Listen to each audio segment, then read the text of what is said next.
Pakistani Christian burnt with rods after befriending a Muslim woman.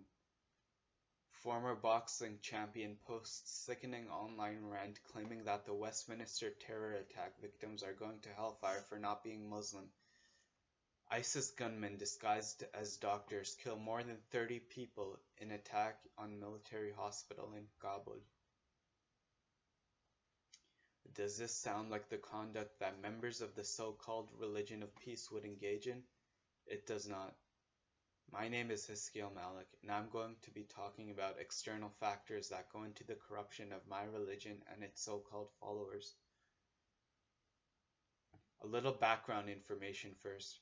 The Islamic capital is located in Mecca, Saudi Arabia, which is the Muslim equivalent of the Catholic Vatican City.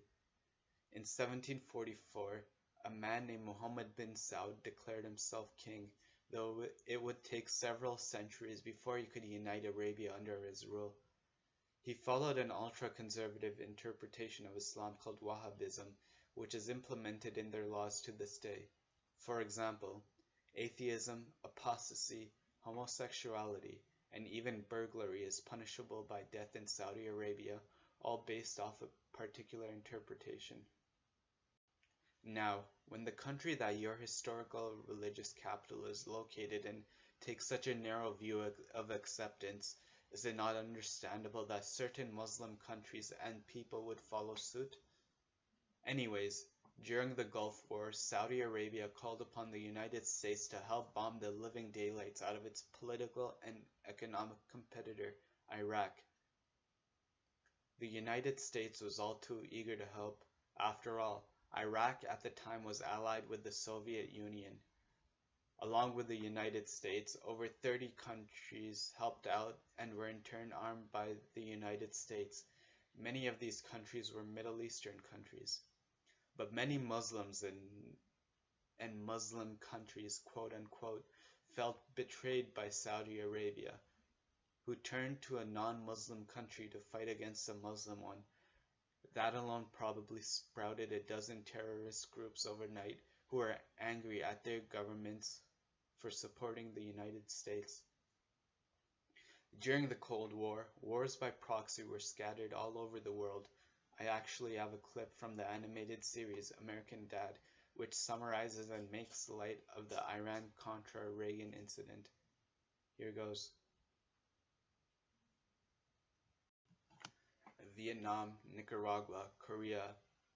The United States was quick to aid any brave freedom fighters that went against their Soviet puppet government. Afghanistan was no different. What the American people heard was that the big bad Soviet Russia was invading another helpless country and needed help. Approximately over 20 billion United States dollars went to these rebels fighting the Soviet government in Afghanistan. The Mujahideen group, as they were called back then, eventually turned to Al-Qaeda and the Taliban. The Taliban were a strictly religious group who wished to maintain power in Afghanistan, but the Al-Qaeda wished to revive an Islamic caliphate and ultimately convert the entire world to the religion through force. And then 9/11 happened. Iraq was invaded again. Finding weapons of mass destruction was promised, but all they found was a lot of oil. Oh well, might as well make the most of it. Over a decade later, Gaddafi allegedly started committing war crimes against his own citizens. The United States, once again, armed rebels in the region because nothing bad ever happened when the United States arms rebels. Over a decade later, Osama bin Laden was killed, and Al-Qaeda was falling apart, a shadow of its former self. They took to recruiting in a broken Iraq during the occupation.